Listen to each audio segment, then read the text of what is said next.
Hey, I'm John Queant from the graduating class, and this is our Sequential Artist Spotlight.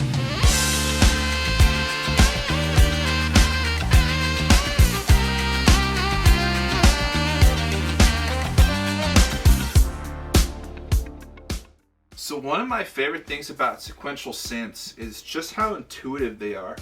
My primary instrument is the guitar, but I find myself doing a lot of songwriting on these instruments just because it's so easy to get a good sound out of them. I'm by no means a professional keyboard player. We have other members in the bands that are way better than I am, but still, it's so easy to get good sounds out of these things. I use Prophet synths on just about every song I make.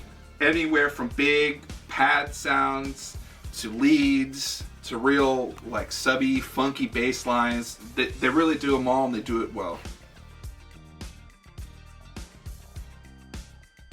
So I do a lot of my songwriting on the Rev2 just because this was the Prophet I got first and it's the one I'm most familiar with.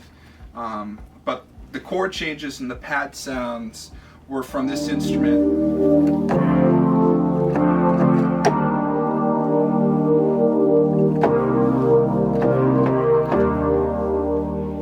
When we got the Prophet-5, I noticed that it definitely had vintage vibes straight from the box, which was a nice counterpart to our Rev2, which has much more of a modern sound and controls. I found that this instrument felt right at home with playing bass lines.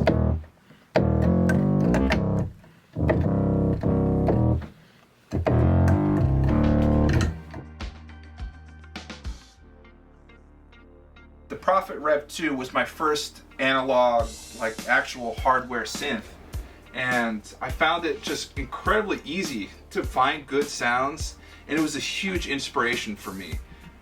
Every sound I was making on this thing was enough to inspire a whole brand new song, and I was really grateful for that. The slop knob, and what essentially that does is it just kind of slowly and gently messes everything up, but in a very musical way, where I can sit and play a chord.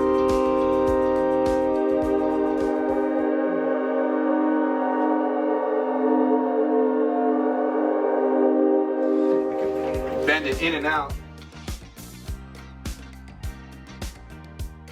So oftentimes we'll come across a pad sound that's just big and huge and awesome.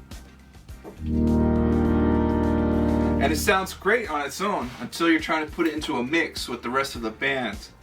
And so a tip I have with the Rev2, built into the effects section, there's actually a high pass filter. And what that does is that it cuts out everything underneath the cutoff point. And so that's perfect with these big pad sounds because it makes it a lot easier to sit in the mix by cutting out that rumbly low end. A tip for keyboard players looking to record would be to take advantage of all the modern utilities we have. Thanks to Dave Smith, we have MIDI on the back of these things. So I can do one pass and record all my notes into the computer, then send it back out and do a second take of just playing the knobs while MIDI plays the notes for me, and it gives much more depth and character to your performance.